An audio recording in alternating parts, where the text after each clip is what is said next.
अगर आपने स्टॉक को लिया है, अपने पोर्टफोलियो में शामिल किया है या फिर इसे अपने पोर्टफोलियो में शामिल करने की सोच रहे हैं तो ये वीडियो आपके लिए बहुत इंपॉर्टेंट हो सकता है।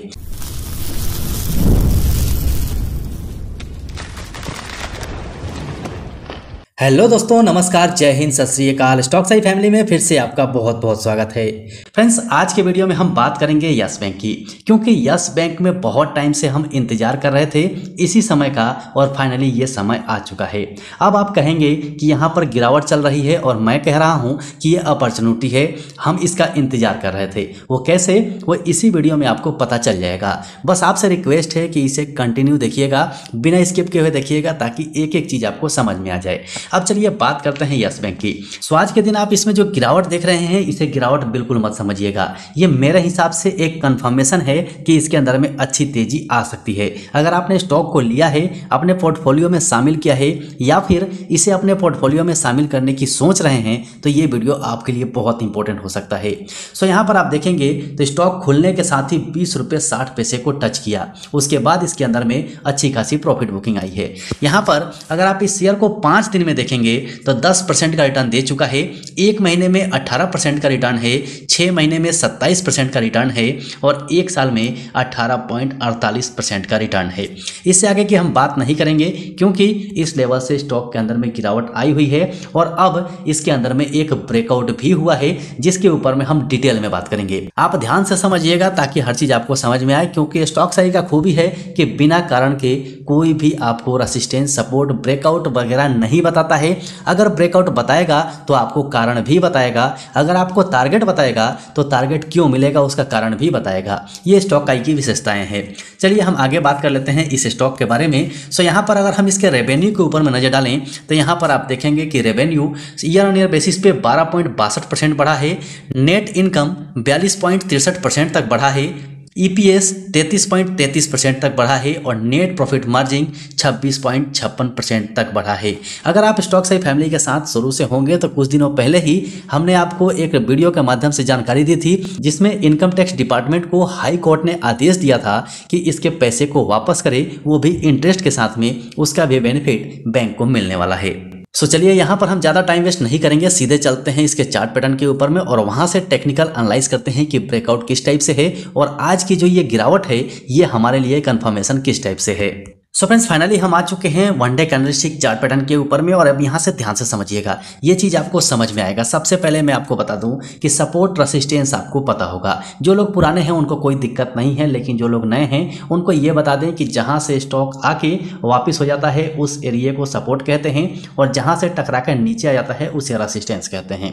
ये आपको क्लियर हो गया होगा। अब यहाँ पर अगर सपोर्ट को तोड़ता है, यानी कि यहाँ आप देख सकते हैं अगर सपोर्ट को तोड़ कर नीचे आता है तो इसे हम ब्रेकडाउन कहते हैं और अगर रेसिस्टेंस को तोड़ के बाहर निकलता है तो उसे ब्रेकआउट कहते हैं। जैसे कि आप यहां देख सकते हैं, यहां पर ब्रेकआउट हुआ है और यहां पर ब्रेकडाउन हुआ है, लेकिन दोनों में अंतर क्या है वो मैं पहले आपको समझाता हूं। सबसे पहले आप यहां देखिए, जहां पर ब्रेकडाउन हुआ था लेकिन यह फॉल्स ब्रेकडाउन था। फॉल्स ब्रेकडाउन क्यों था? क्योंकि हम बार बार बात करते हैं कि चाहे वो ब्रेकआउट हो या ब्रेकडाउन हो, अगर स्टॉक लाइन को क्रॉस करता है तो वापिस से इसे रिटेस्ट करना चाहिए। उसके बाद की रैली सही रैली मानी जाती है या फिर सही ब्रेकडाउन कह सकते हैं। ऐसे ही ब्रेकआउट के ऊपर भी है, अगर इस लाइन को तोड़ के बाहर निकलता है तो वापस से इसे रिटेस्ट करना चाहिए और उसके बाद अगर बाहर निकलता है तो उसे सही ब्रेकआउट हम कहते हैं।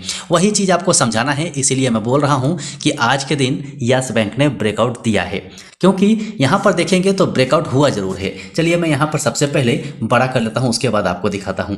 देखिए यहां से भागिएगा मत, सोचेंगे कि हमको पता है, आगे हम इसके टारगेट के बारे में भी बात करेंगे, सपोर्ट के बारे में भी बात करेंगे कि ये सपोर्ट है तो क्यों है, भागिएगा मत। चलिए यहां पर देखिए, यहां पर जो पहली कैंडल आपको नजर आ रही है जिसने इस लाइन को क्रॉस किया है, लेकिन यहां पर हमने वीडियो नहीं बनाया क्योंकि यहां से फॉल्स ब्रेकआउट हो सकता था।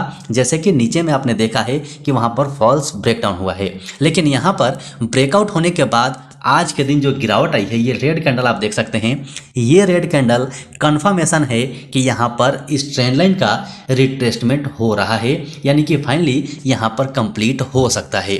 अब कल के दिन देखना है कि यहाँ से अगर ऊपर कोई स्टॉक निकलता है और इस रेड कैंडल को जो आज की गिरावट है इसके ऊपर अगर क्लोजिंग दे देता है, यानी कि इसके ऊपर क्लोजिंग दे देता है, तो हम ये मान लेंगे कि यहाँ पर रिट्रेसमेंट कंप्लीट हो चुका है। अब ये सही यहाँ पर ब्रेकआउट ब्रेकआउट हुआ है और यहाँ से सही मूव मिल सकता है। अब चलते हैं, बात कर लेते हैं कि टारगेट क्या है। अब देखिए, ध्यान से समझिएगा, जिन लोगों ने पहले से ही अपने पोर्टफोलियो में शामिल कर रखा है उनको कोई टेंशन नहीं है, लेकिन जो लोग नया लेना चाहते हैं वो लोग 22 रुपये के लेवल को याद रखिएगा। जब तक ये 22 रुपये के लेवल को क्रॉस नहीं करता है तब तक आप मेरे तरफ से इंतजार कर सकते हैं, और थोड़ा रिस्क लेना चाहते हैं और लॉन्ग टर्म के लिए आना चाहते हैं तो आप यहाँ से भी इसे आजमा सकते हैं, क्योंकि मेरे हिसाब से ये ब्रेकआउट सही ब्रेकआउट है। यहाँ से आपको अच्छी रैली मिल सकती है। अब 22 रुपये का लेवल को अगर ये ब्रेक करेगा तो सीधे आपको 25 रुपये का लेवल दिखाएगा, और 25 रुपये का लेवल को अगर ये ब्रेक कर जाता है तो सीधे सीधे आपको 29 रुपये 70 पैसे का लेवल दिखाएगा। क्यों दिखाएगा उसके बारे में भी बात करेंगे, भागिएगा मत। और 29 रुपये 70 पैसे के लेवल को अगर पार करता है तो सीधे आपको 40 रुपये का लेवल भी दिखाएगा। अब ये टारगेट मैं क्यों दे रहा हूँ, तो वो दिखाने के लिए मैं यहाँ पर वीकली कैंडलस्टिक पैटर्न लगा लेता हूँ और वहाँ से आपको दिखाता हूँ कि ये टारगेट हमने क्यों दिया है। चलिए, सबसे पहले टारगेट की हम बात कर लेते हैं कि सबसे पहला टारगेट हमने 22 का क्यों दिया है। अब यहाँ पर आप देखिए, जो पीछे का हम चार्ट देख रहे हैं उसके हिसाब से यहाँ से अच्छी गिरावट 2 बार आई हुई है, यानी कि ये लेवल हमारे लिए इम्पोर्टेंट है। 22 रुपये 20 पैसे से यहाँ पर गिरावट दोबारा आ सकती है, इसीलिए हमने इसे रेसिस्टेंस मार्क किया है। और इसके बाद यहाँ से 25 रुपये का टारगेट हमें मिल सकता है, वो आप यहाँ पर देख सकते हैं। 25 रुपये का टारगेट हमने क्यों कहा है, अब देखिए, यहाँ पर 25 रुपये का टारगेट आप देख रहे हैं। ये जो गैप है, इस गैप में अच्छी रैली मिलेगी 22 रुपये के बाद से। अब 25 रुपये पे आप देख सकते हैं कि यहाँ से एक रिवर्सल मिल सकता है, ये रेसिस्टेंस का काम कर रहा है।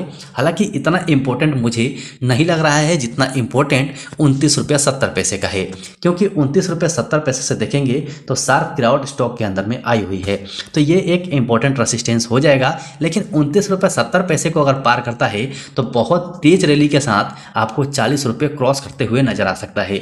अगर 40 रुपये क्रॉस करता है तो ये लेवल इंपॉर्टेंट हो जाएगा, इस लेवल पे नजर रखिएगा। यहाँ पर स्टॉक आके अगर थोड़ी देर रुकने लगे तो आप समझिएगा कि यहाँ से बाहर निकलने वाला है।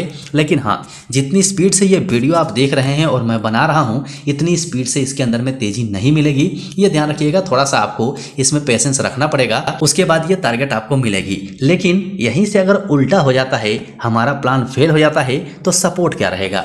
तो पहला सपोर्ट जो निकल के आएगा वो 19 रुपये 05 पैसे का निकल के आएगा, और ज़बरदस्त सपोर्ट की बात करें, जो तगड़ा सपोर्ट हम कहते हैं, वो 16 रुपये का मिलेगा।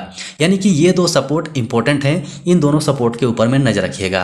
हालांकि जो मूवमेंट अभी स्टॉक के अंदर चल रहा है, इसमें गिरावट के चांसेस काफ़ी कम हैं, क्योंकि आप इसका RSI भी देखेंगे तो वन डे वीकली के हिसाब से 47 का चल रहा है, और यहीं से अगर हम वन डे कैंडलस्टिक पैटर्न में देखते हैं तो 59.86 का चल रहा है, यानी कि दोनों में ही न्यूट्रल नजर आ रहा है। लेकिन ये RSI आपको लॉन्ग टर्म के लिए देखने को मिलेगा।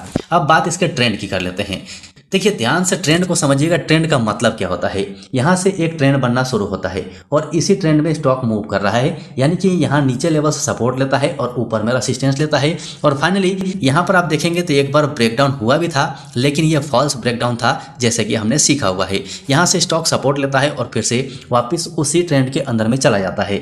लेकिन अभी आप देखेंगे तो यहाँ पर ब्रेकआउट हुआ है और ये ब्रेकआउट रिटेस्ट कर रहा है, यानी कि अपने ट्रेंड को रिटेस्ट कर रहा है, तो इस ब्रेकआउट को हम सही मान सकते हैं। अब यहां से वापस जब जाएगा तो ये जो लाइन होगा इसके लिए इंपॉर्टेंट होगा, नेक लाइन होगा।